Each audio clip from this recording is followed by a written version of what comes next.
This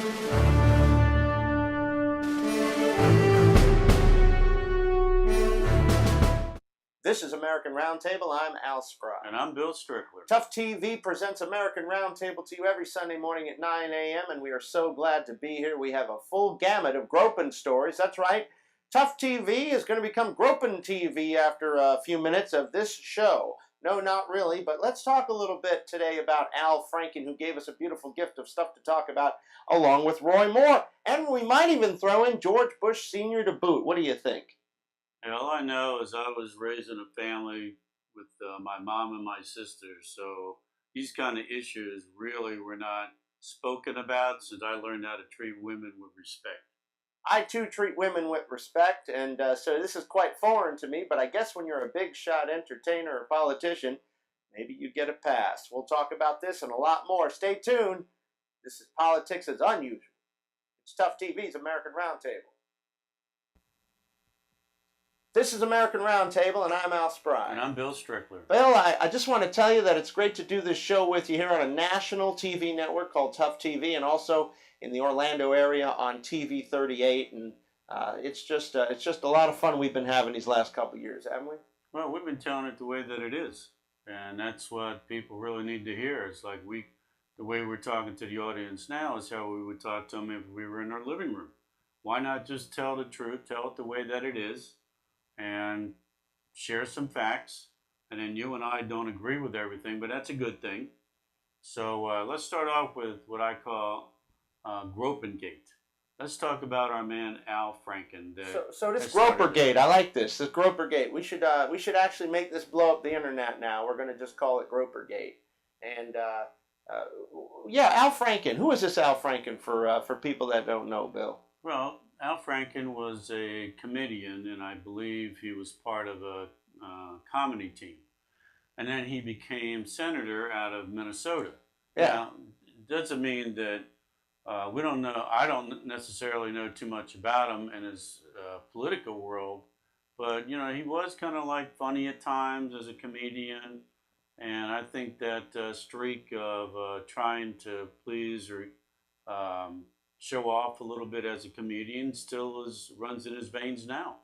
You know, you can't change a comedian, folks. We're just kind of a little bit of a bad boy, and that's why we're comedians. And you know, I consider myself a pretty funny guy. I'm not a professional comedian, but I make you laugh occasionally, or at least you kind of give me that look. I'm not sure if that's laughing or not, but you know, I'm kind of just going to go with it. And you know, here's the thing. The important thing to realize is that you have to get through all of this stuff, and I understand why it's happening. Actually, I asked a really good friend of mine, and she came up with the answer that I was even having a problem with. And you know what that answer is, Bill? What is it?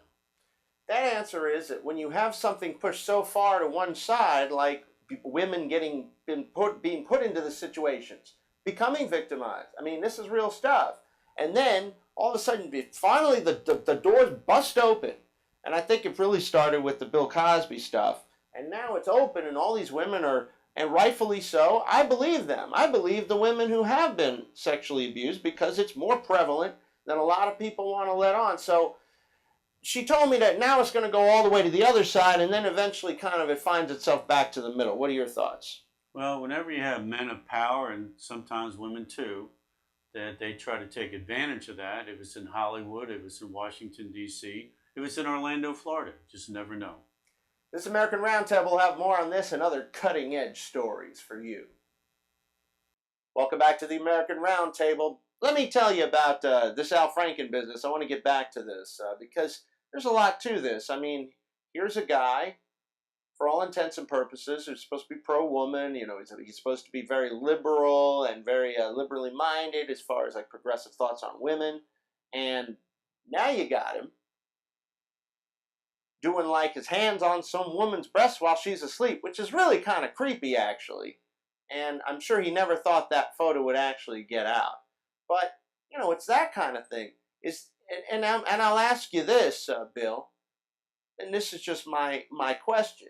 Has the Senate gone so downhill that now an Al Franken or even a Roy Moore, with all the accusations they've had against them, can become a senator? I mean, I don't understand what happened to the high offices of the Senate. I mean, that was supposed to be the best of America. What the hell happened to the best of America? Well, what makes you think anything is different now than what's happened over the last 100 or 200 years? I don't know, man. All I know is you couldn't have had Al Franken become senator, say, 15 or 20 years ago. There was some kind of a higher standard. Now, at the same time, were they doing shenanigans? Of course they were doing shenanigans. But at least they talk nice, they dress nice, they didn't act like total buffoons in public. I mean, let's keep some dignity for the office, you know? Yeah, well, you're asking people to keep some dignity, but you got to remember there's been a fund in Congress where if you screw up, then they'll settle the deal for you, and they don't even have to mention your name. Wait, what is this fund that you talk about, Bill? Whether sexual harassment or any of these issues that go on, then they actually settle some of these cases and pay the women off. So, I mean, that's not very cool. So you're talking this is a hush fund then? Well, I wouldn't call it that. You're calling it that, but well, yeah, what else would it be? If you have a fund to pay off people from talking, that would be a hush fund. Yeah, they probably have a non-disclosure agreement, and is that ethical? Well, I wouldn't think it would be ethical if you're in the Senate if you get busted for something. But then again, just because somebody alleges something doesn't mean it actually happened. This is very true. Now, let me weigh in a little bit on this. Now, this is a woman. Give you a little background. This is a former Playboy playmate. This is Leanne Tweeden, who now hosts a radio show out in L.A., KABC, big station in L.A., big talker. And Tweeden says she was groped in 2006, the end of 2006, when she and the Democratic Senator Al Franken from Minnesota, who was then a comedian, were on a plane ride home from the Middle East. Let me ask you a question. If Al Franken is a comedian, comedians are not supposed to go into politics. This is the thing, Bill. When you're a comedian, you're a social commentarian, if you will. You're a social speaker on social issues, and you put your spin on it. Sure, you can go Hollywood, but what is this now? Since I don't know, actor to become president or a higher office? It's not bad. I mean, I could see that. But comedian? I don't know, man. Eddie Murphy for president or whatever? I don't know. What do you think, Bill? Well, hey, it really doesn't matter where you've been, it's where you're going. If he was a comedian before and he had the skills, and the people of Minnesota know him better than we do. We're just kind of like reacting to articles or what we've seen in C-SPAN. So if he had the know-how, not a problem with him being a comedian, but he's got to keep himself under control. Well, here's the thing, Bill. This is the thing to remember. And it's an important thing. If you're a social commentarian, if you're a comedian, you're going to do like hands on somebody's boobs just to try to get a laugh, right? You don't think, oh, well, this won't look good when I go to the Senate, because as a comedian, you're not even supposed to like think of the Senate. See, that's the problem with Al. He got ahead of himself a little bit. Al Franken, the comedian, can get away with a lot more than Al Franken, the member of the Senate. See what I mean? Yeah, sure. Being a comedian, you can get away with a lot of stuff, but that's in today's world with everything being photographed. I think you're going to be getting away with less more every day. It just isn't years ago where nobody had a camera with them. Now everybody's got a camera. Everybody and their brother. And we're going to talk about, before the show ends, someone else who had a camera. He was your Uber driver, and we'll tell you more about that as well. This is the American Roundtable, Facebook.com/USA Roundtable. Tough TV and Tough TV 38. Back to American Roundtable. So let's keep talking about Al Franken, and he's calling for an investigation on himself. What do you think of that, Al? Well, Al Franken, I don't know if Trump called him Al Frankenstein. I thought it was a little funny. Anyway, it doesn't even matter what your politics are. That's kind of funny. Well, let's talk a little bit about Franken calling for an ethics investigation into himself. Quote, I don't know what was in my head, and it doesn't matter. There's no excuse. That's supposed to be followed by, and I hereby resign the Senate because I don't feel that I am able to discharge my duties as I would like, because I'm a bit of a douchebag. So Al Franken initially deflected these charges, saying he was attempting to be funny, after being accused by Leanne Tweeden, who we mentioned in the last segment, a radio host and Playboy playmate, maybe she was a little hard to keep her hands off. I'm just kidding. There's no excuse. There never is. But I will say this. Al Franken says, I don't know what was in my head when I took that picture. There's no excuse. I look at it now and I feel disgusted with myself. Franken said, after he's talked with his advisors, no, that part's not in here, that he's asking for an ethics investigation into himself, and he'll gladly cooperate. This is not the only man, of course, who's actually calling for an investigation. The Hill reports Senator Mitch McConnell's asking the Ethics Committee to look into Franken's actions. Kansas City Star quotes Senator Claire McCaskill as saying, "Comedy is no excuse for inappropriate conduct." And I believe there should be an ethics investigation. Hey, Will, what's comedy? Isn't comedy based on inappropriate conduct? That's what it is, right? It sure is, but I think Franken's trying to put this whole thing behind him by asking for an investigation on himself. Right. But the next thing I'm waiting for is he's going to go into rehab. So we have people in Hollywood going into rehab, and if you go into rehab, everything's better. Everything's forgotten. I mean, did Bill Clinton go into rehab? No, Bill Clinton didn't go into rehab. He went into rehab, which was staffed by, hot blondes and probably really tight outfits. It would be the rehab for him, I would think. How come all these other guys are going into rehab and Bill Clinton didn't? Well, let me tell you something. Because he's the president. President gets away with that stuff a little bit more without having to do the whole rehab. You could never see a president go into rehab. It wouldn't look good. It's unseemly. Well, the closest thing was LBJ going to see the shrink after he left office. Because he allegedly killed Kennedy and got us into the Vietnam War, leading to, hundreds of thousands of deaths and misery and stuff. That's all I got. Well, hey, look, these women that I believe most are telling the truth. I'm always going to err on their side to start out with, Yeah, especially, of course. especially if they have photos or they have witnesses. I'm always going to err on their side because if those events did happen, it's terrible, and nobody should condone that activity. 100% agree. And it's like it's been rumored and documented for years in Hollywood about the casting couch. I mean, who are we all kidding?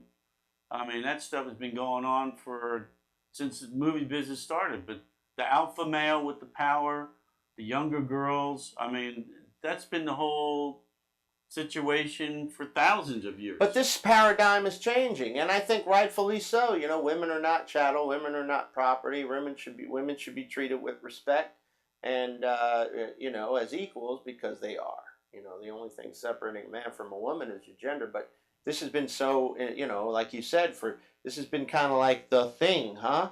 Well, I think things are changing. Society is evolving. I don't think that's a bad thing. But we're still going to have people who were going by the old paradigm. They might have done these things 15 or 20 or 25 or 30 years ago. It does not make them right, and they need to be held accountable. It'd be like, oh, well, if Al Franken was still alive and he was 200 years old, they would have said, Al Franken owned slaves back in 1850, So, I mean, it's like, well, how long do you go, obviously, and make sure that recriminations are handed out. At the same time, realize that society is changing, although slowly. Yeah, sexual harassment just doesn't happen to women; it happens to guys too. Absolutely. And we've seen that in Hollywood. So I never got sexually harassed in the radio business, but it would have been interesting. It would have been like that Bad Bosses movie. You remember that with Jennifer Aniston? You got to go check that one out. We'll have more American Roundtable after this. Welcome back to the American Roundtable, Politics as Unusual. I'm Al Spur. I'd like to talk to you a little bit about something a little different, kind of switch gears a little bit, and but along the same lines.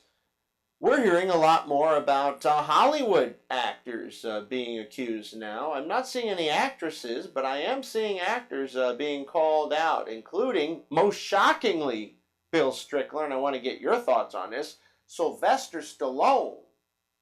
What do you think of that? Well, that's kind of strange. Goes back, I guess, this is a case back in '86. Scared me, man, when I heard that. I was like, it depressed me. I'm still a little down. I like Sly Stallone. Well, it goes back to the point that I've made several times. Anybody that has power corrupts. And you don't know what somebody's going to do when they have power. They have money, you. they have fame. You don't know how they're going to try to leverage that. Let me ask you, with your power and fame and money, but yet you keep your head, well, how do you do that? I mean, that's a serious question. Because I know where I'm going to go when I die, Al, and I don't want to screw that up. Damn. That's good. I agree. I agree. Well, so now we have Sylvester Stallone being accused by, at the time, 16-year-old of engaging in a menage a trois with his bodyguard. We have Kevin Spacey. We have, believe it or not, you know, the guy from from Star Trek, George Takei, Mr. Oh My. And he's being accused from 35 years ago of, I think, touching an assistant inappropriately. So this is coming on the left and the right. I mean, what do? You can't just blame one side like they like to do. What do you do when you have to say that it happens on both sides, Bill? My question is, what kind of memory drugs are they taking to remember back 35 years ago? I mean, unless you write it down, to me, if you have a trauma event, you want to forget it. Let me tell you something, man, and I understand where you're coming from, but I can say this, and I think I'm going to take the other side on this one.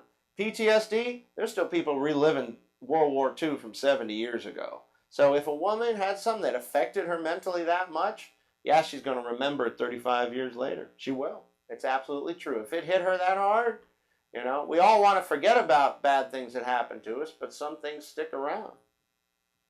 Your thoughts? No, I totally agree with you. But it's almost like if you have these traumatic events, talk to somebody else or try to work through it with a professional counselor. Counseling is a good thing, you know, as I guess societally still there's like that feeling that it isn't. But I could tell you something. I think sometimes it's always good to talk to somebody. That's really the important thing. And that message is brought to you by American Roundtable on Tough TV 38 and Tough TV. Welcome back to American Roundtable. This is Bill Strickler. This is Al Spry. Bill, what about this Jody Warner? What's the story with this? Well, it looks like in Dallas, she was riding in back of Uber driver's car. Now, you got to give her credit. She had drank and she didn't want to drive herself home. So let's just give her a little bit of kudos. Well, you know how it is. Sometimes people drink and sometimes they get, a little mouthy or things happen and they get a little bit out of control. And my mom used to tell me nothing good comes out of drinking. So this could be one of those episodes and it cost this lady everything. Well, let me tell you a little bit more. Sean Platt, 26. See, these young kids, man. They get so immediately reactive if you act a little inappropriately. It's almost like everything's being taken personally. Yes. Was she rude? Absolutely. Let's see what she said to him. Called him an idiot. Called him that word that you say about slow people now, but that you can't say it really much anymore. And an effing joke. So she's calling him these things. But she's drunk. You think old Larry, the cab driver from New York City, is going to even pay attention? No, he's just going to stay on the road. He's going to do his thing, right? But this guy, because I hate to say it, I don't want to pick on millennials, but he's of that age, Bill. He decided that he's going to now film her, turn it into the Dallas Morning News, and now she's lost her job.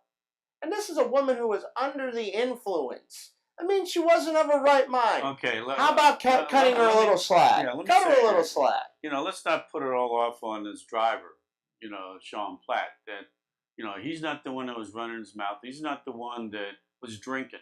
I mean, the lady's got to take responsibility for her actions, just like what's going on in the Congress.